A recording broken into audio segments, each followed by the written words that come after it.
Well, my new work is called Highway 39, Journeys Through a Fractured Land.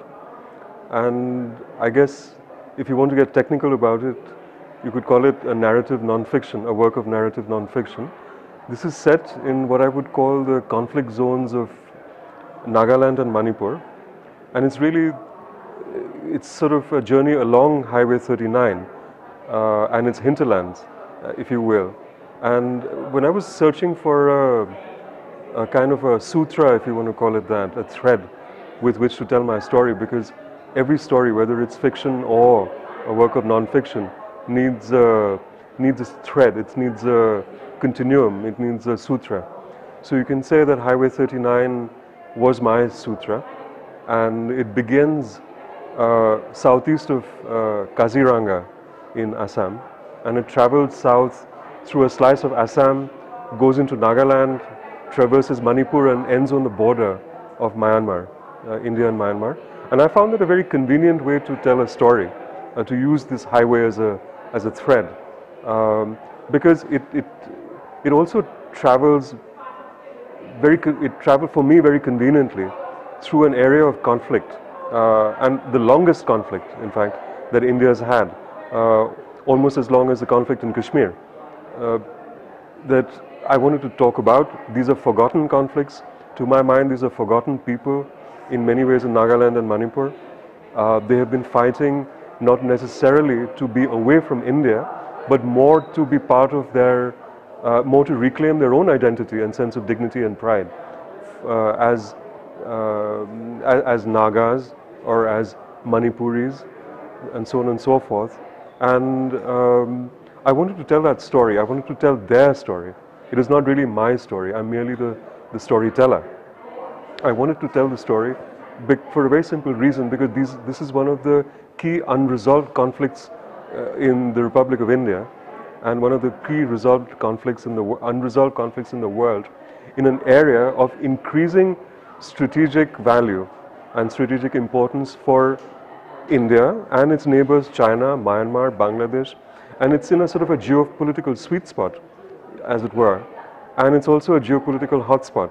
And this is a region where a part of the country which the government of India and its agencies and our so-called leaders and policymakers and our security experts have ignored and brutalized for the longest time. And there hasn't really been any telling of it from what people in the northeast of India call mainland India, which is described as any place west of Assam, really, is mainland India for them. And it's curious because there is immediately a geographical distinction which has transcended into now a political distinction as well. So the narratives from mainland India about what we call, in the mainland we call Northeast India, are typically, all these years, have been driven by narratives of storytelling by people in the Indian Administrative Service, Indian Police Service, those who have graduated from these services to become governors in these states, people in the intelligence bureaus, people in the Indian Army, so on and so forth. And the narratives have therefore, by default or by definition, have been very paternalistic narratives. It's almost sort of as you were talking down to these people. And it completely ignores the voices, the perspectives, the storytelling of the people of Nagaland and Manipur.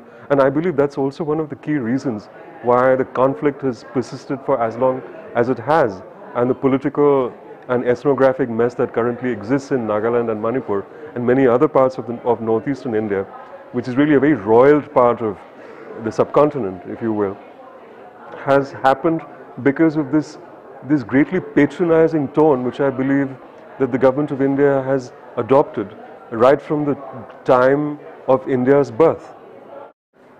Well, I have been drawn to the subject on account of it being one of the unresolved conflicts, and ever since I chose to take a sabbatical from being a part of mainstream media, I have decided to focus on areas which I consider to be either unresolved and therefore ongoing conflicts of great importance to India, and also the great importance for the idea of India. So I write both works of fiction and non-fiction, And in all these areas, I address issues of various kinds of conflict. The book that came before Highway 39 was actually about the Maoist rebellion, which is ongoing and deeply unresolved. And I chose to write about that and highlight it and bring it to the living rooms, the drawing rooms of India, the school rooms of India, the college rooms of India, the policy-making rooms of India, if you will. Because I believe that and the reason I'm digressing a little bit on this is to set up, in fact, the reply, is that there are these conflicts which I believe exist because we have blindsided ourselves. We are, I believe, living in what we call mall stupor, what I'd like to call mall stupor. I think we are just sort of blinded and blindsided by all our dreams of bright lights and big cities. And we've chosen to ignore deliberately, I think, 800 million, 900 million, the numbers are just mindless almost. People who are away from the sort of the good news party of India. And that led me to write Red Sun Travels in Naxalite Country, to not necessarily take the side of the Naxals or Maoists of today and yesterday and the future, but to tell a story which I believe needs to be told about our denials and our treating our own people very, very badly. Similar impulse drove me to write about this aspect of northeastern India, because I believe this is one of the great unresolved conflicts of the subcontinent, and it's also something that it's always been a story like the Maoist story that I wanted to tell for the longest time. But I was frankly hamstrung by my being a senior professional in mainstream media, as it were.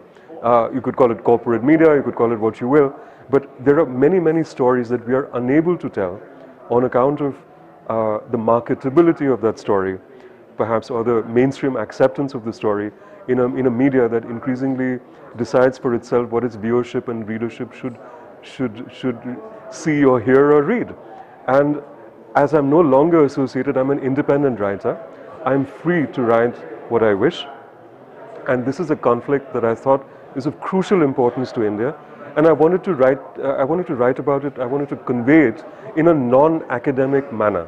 I believe there is enough good writing and very fine research that happens in India on various conflicts and various issues, very crucial issues. But I believe these are they go around in circles, as it were.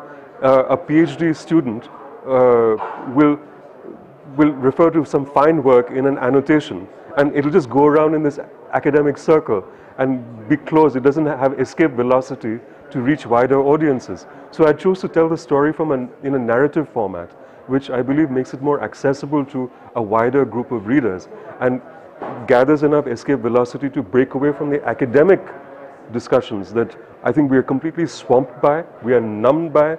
They've almost become meaningless because it doesn't have any practical application.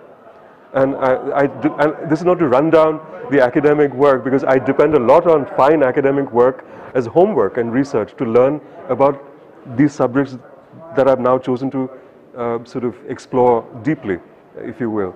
So this is the impulse that drove me to work on Highway 39. And I believe it's very important to give voice to the voices, really, because I don't think we do that quite enough. I think in media and in literature sometimes we have assumed way too much. We presume, dangerously so, to my opinion, to my mind, what we believe our audiences ought to hear. I believe giving space to voices is very important, because I mean, I consider myself, yes, I'm a storyteller, I write stories, and whether I'm writing fiction or non-fiction, I like the format of being a storyteller, conveying voices and attitudes and opinions and color, a sort of a sonnet lumiere of the subjects that I like to address, if you will. I think it is way past the time when the voices of the people of various parts of India or other parts of the world, people who have something to say, I think we need to stop presuming about what voices need to be heard, and, as I said earlier, give voice to these voices. These are the stories, these are the hopes, the angst, the aspiration, the great dreams, the great horrors. These are the defining moments of our history, our present and our future. if they have something to say, if they have problems, if they have issues with their identity, whether it's among themselves and their tribes, or whether it's within the grand construct of what we call the Republic of India, then I think these voices must be heard. After all, we are a democracy. We believe in free speech, the freedom of speech and expression. It's guaranteed in our constitution. And I believe the grand irony of all this is that many of these problems exist, including the problem with the Maoist rebellion, including the problem in Kashmir, including the problem with several areas of aspects of northeastern India, because we have simply stopped listening to what people are trying to tell, what people are trying to say. We've done so for decades on end. When governance would have done, we have presumed they do not need anything. When they've asked, when they've requested meetings with leadership to discuss their sense of identity and aspiration, we've sent in the Indian Army, we've sent in the police, we've sent in the paramilitaries, we've raped, tortured, killed, burned and maimed them into submission. I believe that is the wrong way to treat people who you presume to call citizens of the nation, that you're trying to co-opt them into. This is a very, very bad and callous and stupid way, to my mind, and a sort of almost a suicidal way from the perspective of a nation state and a country to treat the people that you choose to call your own, and you want very much for them to be part of you. So I think it is very important that I believe that we are at a time in our democracy, in our nationhood, when we have increasing momentum about our robust democracy, about where we need to be and where we need to go. I think we are mature enough now. I see increasing debate and discussion, and very open as well and robust, about deconstructing many of our old idols and icons, political icons and leadership icons. We treat them as human beings, which they ought to be treated as. And we're I think in a space where increasingly we can be more honest with ourselves as a country and as a people of India. So I think it is high time that if I'm able to, at this point of time, offer these voices of the people. So when I go out and try to tell a story, I reach out to people who the narrative affects.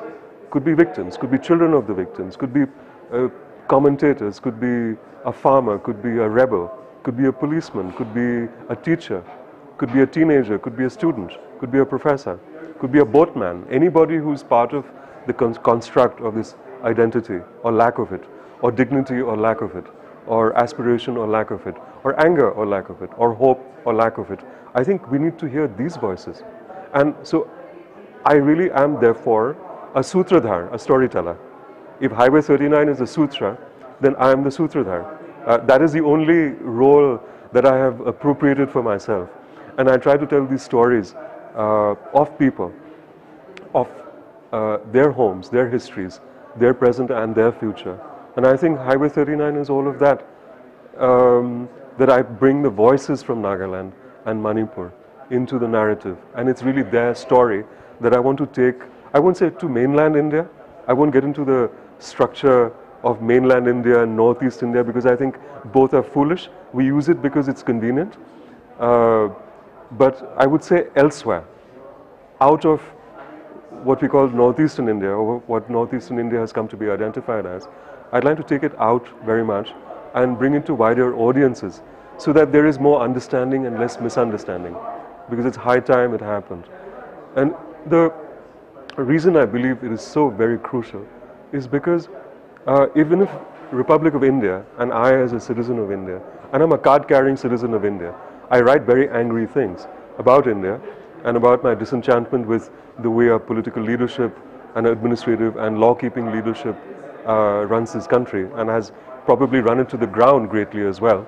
But again, I'm driven by the fact that if I were to look at it from a very selfish point of view, why isn't the leadership, or hasn't the leadership of my country, India, recognized that this is in such a crucial place in the subcontinent, where northeastern India, to its left and to its south, has Bangladesh, to its north has Bhutan, and Tibet, you have China, you have Myanmar, and it's in a really sort of a geopolitical, call it geopolitical crucible, call it geopolitical crossroads, call it geopolitical future, call it geopolitical aspiration.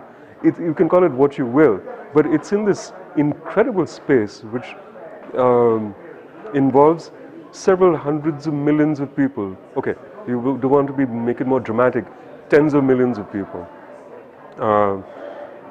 Dozens of nationalities, dozens and more of ethnicities, as many languages and dialects, therefore as many aspirations. And this is really going to be, to my mind, already is a great melting pot of the Indian subcontinent. And why the hell isn't Republic of India, or why hasn't it paid the northeast of India as much attention as it has? And I'm driven by that because I hope that I can contribute. I don't think my work is definitive. I think I'm adding to an ongoing body of work, and I sincerely wish that more people write about this region. And as we speak, as I talk to you, there is already a growing body of literature, and I'm saying literature here to include fiction and non-fiction, from people in northeastern India who are gathering the momentum and the voice to speak so that others may listen. These voices may be heard. And I'm only adding, I believe my work is only adding to this growing body of work. And I'm so very, very privileged and happy and proud to be in that. For me, that's the geopolitical sweet spot that I want to be in. And I want to remain engaged with this. I'm not in this game to just write a book and pull out. I don't believe in doing that. I remain engaged with my subjects, and I'm going to keep doing my deep dives, whether anybody reads it or not. No, actually that's not true.